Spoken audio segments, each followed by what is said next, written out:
ওই নব্য জালেম বিএনপির কালো হাত ভেঙে গুড়িয়ে দেবেন।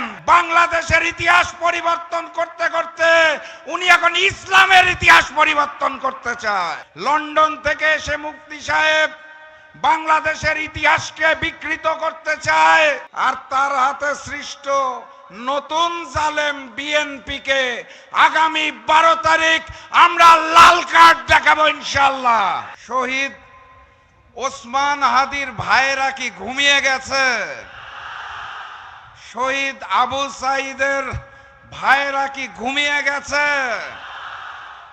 আপনারা যদি জেগে থাকেন তাহলে আমার এই এলাকার মা এবং বোনদের ইজ্জত নিয়ে ছিনিমিনি খেলা হয় কোন সাহসে?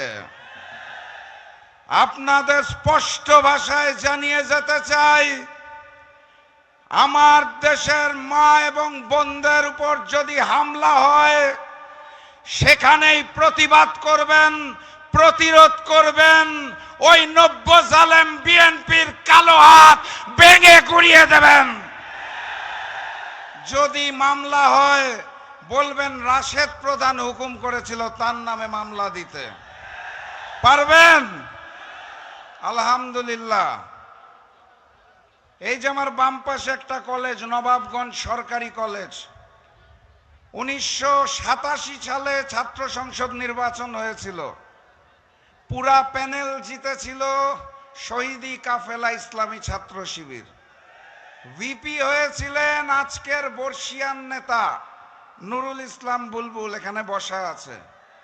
এরপর আর কোন ছাত্র সংসদ নির্বাচন এখানে হয় নাই, কারণ তারা হারার ভয়ে খেলতে চায় না।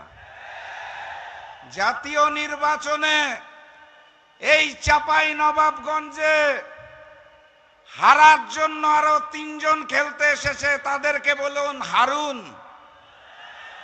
যারা হারার জন্য খেলতে এসেছে তাদেরকে বলুন হারুন।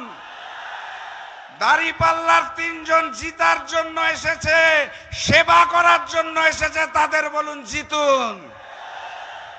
এখানে আসন কয়টা?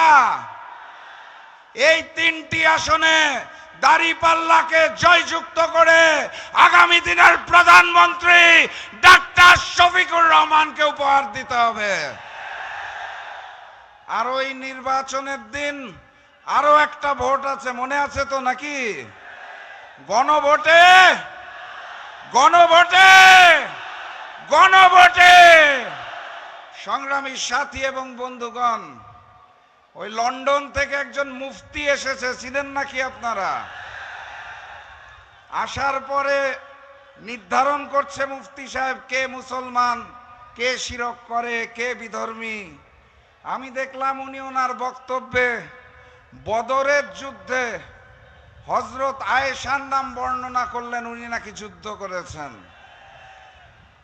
লন্ডন থেকে এসে মুফতি সাহেব রাজনৈতিক ইতিহাস পরিবর্তন করতে চায়। লন্ডন থেকে এসে মুফতি সাহেব বাংলাদেশের ইতিহাসকে বিকৃত করতে চায়।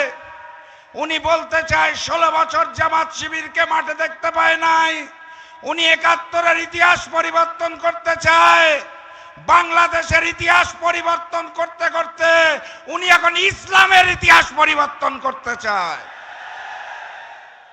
এই লন্ডনের মুফতি আর তার হাতে সৃষ্ট নতুন জালেম বিএনপিকে আগামী 12 তারিখ আমরা লাল কার্ড দেখাবো ইনশাআল্লাহ।